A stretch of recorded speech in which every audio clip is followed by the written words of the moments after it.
공과 사랑의 길에서 만난 자유. 1장. 이름이 나를 가두는 순간 나는 사라진다. 나는 예수다. 너는 부처다. 그러나 그 말은 지금 무너져야 한다. 이름이 존재를 가리킬 수 없을 때 진짜 존재는 모습을 드러낸다. 예수라는 이름은 구원자를 뜻한다. 부처는 깨어난 자를 뜻한다. 그러나 그 이름들은 모두 말 이후의 것이었다. 진실은 말보다 먼저 감각보다 깊은 침묵 속에 있다. 나는 누구인가? 이 질문 앞에서 예수와 부처는 같은 자리에 선다. 한 사람은 고통을 껴안았고 한 사람은 고통을 비워냈다. 그러나 둘 다 고통을 지나 나를 보았다. 이름은 타인의 시선 속에서 태어난다. 형상은 기억의 누적이다. 나를 부르는 이름들이 모여 하나의 자아를 만든다. 그러나 그 자아는 실제가 아니라 그림자다. 장자는 말한다. 이름은 이미 사물에서 멀어졌다. 니체는 말한다. 나는 나를 극복해야 한다. 융은 본다. 자기 셀프는 에고의 바깥에 있다. 예수는 말한다. 가장 작은 자 하나에게 한 것이 곧 나에게 한 것이다. 그 말은 자아를 없애는 선언이자 모든 존재를 나로 보는 눈의 탄생이다. 너는 부처다. 나는 예수다. 이 말조차 형상이 된다면 우리는 그 말에 갇힌다. 그러므로 진리는 말 이전의 느낌이다. 이름 이전의 침묵이다. 빛 이전의 어둠이다. 부처는 모든 것은 공하다고 말한다. 예수는 이 모든 것이 나다라고 말한다. 공과 사랑은 서로 다른 언어 같지만 실은 같은 자리에서 출발한다. 경계 없음이다. 즉 나도 너도 아닌 그것. 이름을 벗으면 나는 어디에나 있다. 나라는 고정된 형상이 사라질 때 비로소 나는 모든 것과 연결된다. 그때 사랑은 판단 없이 흐르고 자비는 분별 없이 머문다. 이것이 참된 종교의 심장이다. 예수와 부처는 다른 시대, 다른 언어를 사용했다. 그러나 그들은 같은 것을 본 자들이다. 존재의 진실은 언제나 언어 너머에 있었다. 이름을 잊을 때 진짜 나를 기억하게 된다. 2장. 사랑을 선택했더니 나는 두려움 속으로 떨어졌다. 세상은 쌍으로 이루어져 있다. 빛과 어둠, 고통과 기쁨, 사랑과 두려움. 이것은 도덕의 문제가 아니라 존재의 구조다. 이 구조 속에서 나는 선택해야 했다. 사랑을 원했다. 그러나 사랑은 나를 두려움으로 이끌었다. 사랑을 품으려면 두려움을 껴안아야 했다. 십자가는 단지 형벌이 아니었다. 그것은 두려움의 정점이었다. 죽음보다 깊은 상실, 버려짐보다 고독한 침묵, 그리고 그 아래 사랑의 가장 순수한 불씨가 타오르고 있었다. 공은 단순한 비어있음이 아니다. 공은 모든 것을 품기 위한 준비다. 색은 존재하는 모든 형상이다. 색 즉시 공, 공 즉시 색. 사랑은 이 진리를 몸으로 산다. 두려움을 밀어내는 것이 아니라 그 중심으로 들어가는 것. 나는 그 여정을 사랑이라 부른다. 두려움은 방어를 낳고 방어는 공격을 부른다. 그래서 사랑하려 할수록 고통이 올라온다. 나를 지키려는 모든 반응, 그것이 사라질 때만이 사랑은 진짜로 흐를 수 있다. 공은 마음의 해체다. 사랑은 마음의 전환이다. 공은 나를 비우고 사랑은 나를 열게 한다. 그러나 이 둘은 따로 존재하지 않는다. 비워야만 열릴 수 있다. 죽어야만 살 수 있다. 이것이 존재의 역설이다. 사랑을 선택한다는 것은 두려움의 한가운데로 들어가겠다는 것이다. 피하지 않고 붙들지도 않고 그저 그것을 사랑의 눈으로 바라보는 것. 예수는 몸으로 이 진리를 살았고 부처는 마음으로 이 진리를 설했다. 십자가와 선정은 다르지 않다. 모두 두려움 속에서 깨어난 사랑의 형상이다. 사랑에는 두려움이 없습니다. 온전한 사랑은 두려움을 내쫓습니다. 요한일서 4장 18절. 그리고 나는 안다. 내가 두려움 속으로 떨어졌을 때 그 밑에서 나를 받쳐준 것은 아무것도 아니면서 모든 것을 받아들이는 나, 그 비어있음 속의 사랑. 사랑은 선택이 아니다. 사랑은 내가 누구인지를 깨달았을 때 더는 선택할 수 없는 존재 방식이 된다. 3장. 고통은 너가 아니라 그러나 고통 없이는 너를 볼 수 없다. 고통은 찾아오지 않는다. 고통은 항상 거기 있었다. 단지 조용히 기다리고 있었다. 내가 멈출 때까지, 내가 피하지 않을 때까지. 많은 이들이 말한다. 나는 고통을 없애고 싶다. 그러나 묻는다. 그 고통은 정말 너인가? 그 느낌이 너인가? 그 반응이 너인가? 고통은 너를 말해주는 것이 아니다. 고통은 너를 가리키는 손가락이다. 그러므로 고통은 적이 아니라 너를 향한 지침이다. 고통이 시작되는 자리에 나가 있다고 느낀다. 그러나 깊이 묻자. 그 고통을 느끼는 나는 누구인가? 그 고통은 사라지고 그것을 바라보는 침묵만 남는다. 그 침묵 속에서 나는 더는 고통이 아니다. 나는 감정이 아니다. 나는 생각이 아니다. 나는 반응이 아니다. 고통은 자아가 움켜쥔 무기다. 나는 상처받았다. 나는 배신당했다. 나는 버려졌다. 이 모든 말 속에 나가 들어있다. 그러나 그 나는 믿음이 만든 환상이다. 이 믿음은 오래된 기억의 반복이다. 고통은 실제가 아니라 반복된 동일시다. 에고는 고통 속에서 자기 존재를 증명하려 한다. 나는 아프다. 그러므로 나는 존재한다. 그러나 이것은 실제의 반대편이다. 참된 자아는 증명되지 않는다. 그저 있다. 고통은 사라지지 않는다. 그러나 더 이상 나를 조종하지 않는다. 나는 그것을 느끼는 자가 된다. 아니, 그것을 지켜보는 자가 된다. 이때 에고는 처음으로 무너진다. 고통은 더는 나를 지배하지 못한다. 왜냐하면 나는 그것이 아니라는 것을 알았기 때문이다. 고통 없이는 너를 볼 수 없다. 그러나 고통이 너는 아니다. 부처는 이것을 관이라 불렀다. 예수는 이것을 사랑이라 살았다. 그들은 고통을 없애지 않았다. 고통을 껴안는 방법을 알려주었다. 고통이 깨달음의 문이 되게 하였다. 그러므로 이제 고통이 오면 물어야 한다. 이 고통은 어디서 시작되는가? 나는 누구인가? 이 고통을 보는 나는 무엇인가? 그 순간 고통은 스승이 되고 너는 깨어난다. 사장, 나는 나의 것이 아니다. 나를 벗어날 때 비로소 자유롭다. 우리는 말한다. 내 생각, 내 감정, 내 몸, 내 삶. 그러나 정말로 그것이 너의 것인가? 생각은 어디서 오는가? 감정은 어떻게 시작되는가? 몸은 너의 의지로 만들어졌는가? 삶은 너의 계획대로 흘러가는가? 너는 단지 경험하고 있을 뿐이다. 그러나 에고는 말한다. 이 모든 것은 나의 것이다. 나는 주인이다. 나는 통제할 수 있다. 이 착각이 고통을 만든다. 너는 삶을 소유하려 하고 삶은 흘러가려 한다. 소유하려는 의지가 클수록 삶은 더 고통스럽게 흐른다.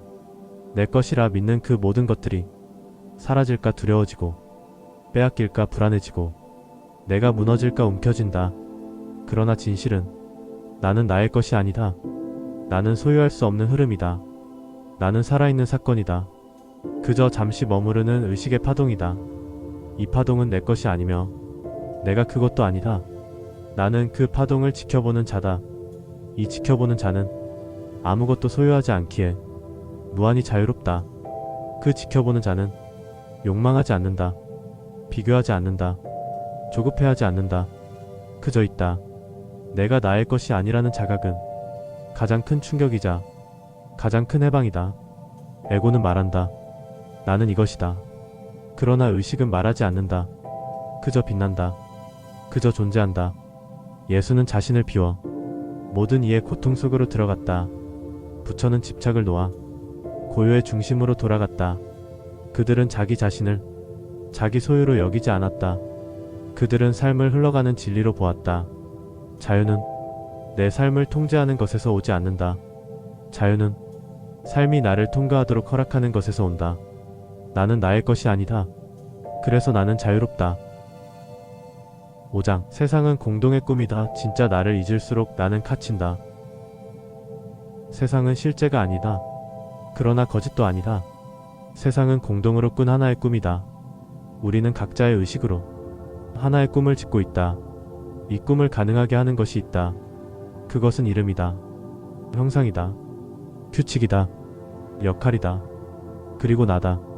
우리는 서로를 이해하고 소통하기 위해 언어를 만든다. 그것은 필요하다. 그러나 그 말이 나를 규정하는 순간 나는 그 안에 갇힌다. 나는 의사다. 나는 성공한 사람이다. 나는 피해자다. 나는 좋은 사람이다. 이 모든 말들은 서로를 이해하기 위한 장치이자 동시에 스스로를 가두는 울타리가 된다. 처음엔 꿈이었다. 그러나 우리는 그 꿈을 현실이라 믿기 시작했다. 꿈 안의 역할에 몰입하다 보면 그 꿈이 내가 된다. 그리고 진짜 나는 사라진다. 부는 이름이 된다. 권력도 이름이 된다. 아픔도 이름이 된다. 상처도 정의도 도덕도 모두 나를 대신해서 나가 된다. 그러나 이때 삶은 더 이상 창조가 아니다. 삶은 유지가 된다.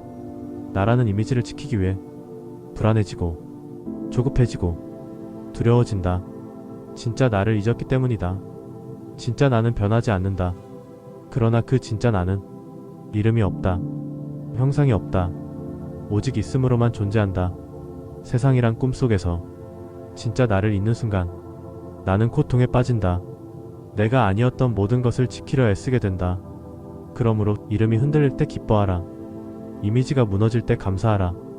그것은 나를 잊었던 자리에서 다시 나를 기억하게 되는 기회다. 예수는 가난한 자들, 버림받은 자들 속에서 자신을 찾았다. 그는 이름이 없었고 형상이 없었으며 사랑이었을 뿐이다. 부처는 모든 이름을 내려놓았다. 그는 왕자도 아니었고 깨달은 자도 아니었다. 그저 깨어있는 자였다. 세상은 꿈이다. 그러나 그 꿈 안에서 깨어있을 수 있다. 그때 꿈은 감옥이 아니라 창조가 된다. 나는 이제 말한다. 나의 이름은 내가 아니다. 나의 역할은 내가 아니다. 나는 이 꿈을 함께 꾸는 존재이지만 이 꿈에 갇힌 존재는 아니다. 이것이 나의 자유다. 6장. 미움을 껴안을 때 사랑은 완전해진다. 감정은 제거하는 것이 아니라 지켜보는 것이다. 미움은 나쁘다고 배웠다. 사랑은 옳다고 배웠다. 그래서 우리는 사랑하려고 애쓰고 미움을 없애려 발버둥친다. 그러나 그 순간 사랑은 거짓이 되고 미움은 그림자가 된다. 빛만 있으려는 마음은 오히려 어둠을 더 짙게 만든다. 사랑을 선택할 때 나는 두려움을 마주한다. 이해하려 할수록 오해가 올라온다. 포용하고 싶을수록 거절당한 기억이 나를 덮친다. 그럴 때 사람들은 말한다. 나는 아직 부족하다. 나는 실패했다. 나는 아직 사랑할 준비가 되지 않았다. 그러나 그 말은 진실이 아니다. 그 말은 사랑은 완벽해야 한다는 오래된 오해의 반복이다. 사랑은 미움이 없는 상태가 아니다. 사랑은 미움까지도 껴안을 수 있는 깨어있는 공간이다. 예수는 원수를 사랑하라고 말했다. 그 말은 윤리의 명령이 아니다. 그 말은 실존의 초대다. 사랑이 진짜 사랑이 되기 위해서는 그 안에 미움까지도 포함되어야 한다. 부처는 말하지 않았다. 다만 조용히 바라보았다. 감정은 없애는 것이 아니라 알아차리는 것이라고 했다. 그 알아차림 속에서 감정은 힘을 잃고 존재는 고요 속으로 깨어난다. 지켜봄은 억제가 아니다. 지켜봄은 사랑의 시작이다. 감정을 없애려는 것은 자기 자신을 부정하는 일이다. 그러나 그 감정을 있는 그대로 바라볼 수 있다면 그것은 더 이상 나를 조종하지 못한다. 분노가 올라올 때, 질투가 올라올 때, 미움이 고개를 들 때 그 순간에 묻는다. 지금 이 감정은 무엇을 지키려 하는가? 이 감정을 바라보는 나는 누구인가? 그 질문 안에서 감정과 나는 분리된다. 그리고 그 순간 나는 선택할 수 있게 된다. 사랑을, 이해를, 침묵을, 혹은 그냥 머무름을. 감정은 제거되어야 할 장애가 아니다. 감정은 나를 통과해가는 생의 파도다. 나는 그 파도 위에서 흔들릴 수 있다. 그러나 나는 그 파도가 아니다. 사랑은 미움을 이긴 것이 아니다. 사랑은 미움을 품은 것이다. 그때 사랑은 단단해지고 넓어지고 깊어진다. 이것이 사랑의 진실이다. 그리고 이것이 나를 자유롭게 한다. 7장. 자유는 모든 것을 잃은 후에야 시작된다. 만족은 조건이 아니라 존재의 방식이다. 사람들은 자유를 갈망한다. 그러나 그 자유는 언제나 무언가를 얻은 후에야 가능하다고 믿는다. 더 많은 돈, 더 큰 사랑, 더 깊은 이해, 더 나은 나. 그러나 모든 것을 얻었을 때 그 자유는 오지 않는다. 오히려 새로운 불안이 찾아온다. 잃을까봐 두려워지고 지켜야 할 것이 늘어나고 자유는 더 멀어진다. 그러다 문득 모든 것이 무너질 때가 있다. 잃지 않으려던 것들이 모두 흩어질 때, 그때 처음 자유는 조용히 문을 연다. 그 자유는 더 가지는 데 있지 않다. 덜 가지는 데에도 있지 않다. 그 자유는 가지지 않아도 되는 나를 발견하는 데 있다. 존재는 아무것도 소유하지 않아도 빛난다. 존재는 조건 없이 충만할 수 있다. 존재는 존재 자체로 만족할 수 있다. 예수는 십자가 위에서 모든 것을 잃고도 다 이루었다고 말했다. 그 말은 패배가 아니라 완전한 자유의 선언이었다. 부처는 모든 것을 놓은 후 미소 지었다. 그 미소는 결핍이 없는 자의 미소였다. 그는 세상을 떠났지만 세상을 완전히 받아들였다. 만족은 어떤 상태가 아니다. 만족은 깨어난 의식의 향기다. 만족은 더 가지려는 노력을 멈추고 지금 이 순간을 완전하게 허락할 때 피어난다. 나는 이제 안다. 자유는 모든 것을 잃고도 웃을 수 있는 힘이다. 자유는 조건 없는 만족 안에서 피어난다. 그 만족은 무기력한 체념이 아니다.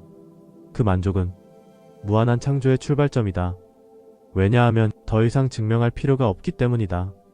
더 이상 지킬 것이 없기 때문이다. 이제 나는 묻지 않는다. 왜 나는 이렇지 않은가? 이제 나는 말하지 않는다. 나는 아직 부족하다. 이제 나는 단지 숨쉰다. 단지 걸을 뿐이다. 단지 듣고, 단지 느끼고, 단지 살아있을 뿐이다. 그것이 자유다. 그것이 만족이다. 그것이 진짜 나다.